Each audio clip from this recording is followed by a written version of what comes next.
Il y a bien longtemps, au cœur de l'Afrique, dans un village appelé Bantuma, se trouvait une forêt sacrée connue sous le nom de Niamefala, la forêt des ancêtres. Cette forêt était enveloppée de mystères, et seuls les sages et les initiés avaient le droit d'y entrer. On disait que c'était là que vivaient les esprits des ancêtres, veillant sur le destin du village.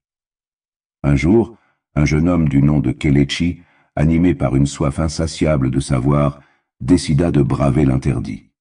Depuis l'enfance, il avait entendu les anciens raconter des histoires sur la forêt, des arbres qui parlaient, des rivières qui chantaient, et des esprits lumineux qui guidaient les âmes perdues. Mais ces récits ne lui suffisaient plus, il voulait voir par lui-même. Le voyage interdit. La nuit où la lune était pleine et ronde comme un tambour d'or, Kelechi se glissa hors du village avec une torche et son tambour sacré, héritage de son père. Dès qu'il mit le pied dans la forêt, une brise étrange s'éleva, portant avec elle des murmures doux et inquiétants. Chaque pas qu'il faisait semblait réveiller la terre sous lui. Soudain, une lumière émeraude apparut devant lui. Elle semblait danser entre les arbres. Curieux, Kelechi suivit cette lumière, ignorant les chuchotements dans sa tête lui conseillant de rebrousser chemin. La rencontre avec l'ancien. Au bout d'un moment, il arriva dans une clairière où se dressait un grand baobab. Devant l'arbre se tenait une silhouette étrange, un vieil homme à la peau sombre comme l'écorce et aux yeux brillants comme des étoiles. « Qui es-tu pour entrer ici ?» demanda l'ancien d'une voix profonde.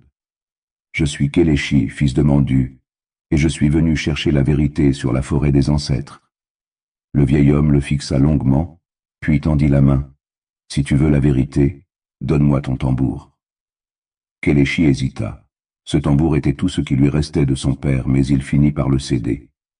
L'ancien frappa doucement le tambour, et le son qui en sortit fit trembler la terre. Les épreuves de l'esprit. À cet instant, la forêt changea. Les arbres semblaient prendre vie, leurs branches s'enroulant comme des bras.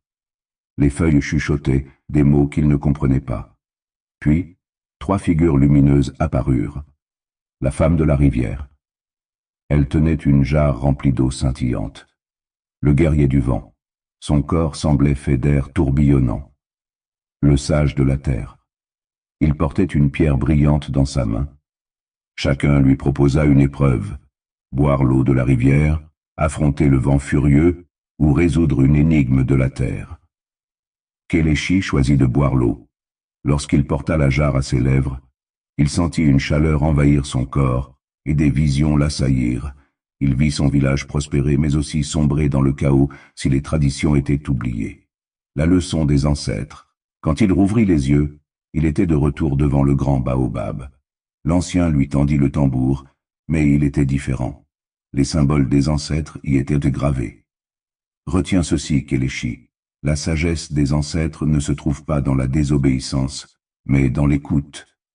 La forêt t'a choisi pour porter ce message, protège le lien entre les vivants et les esprits.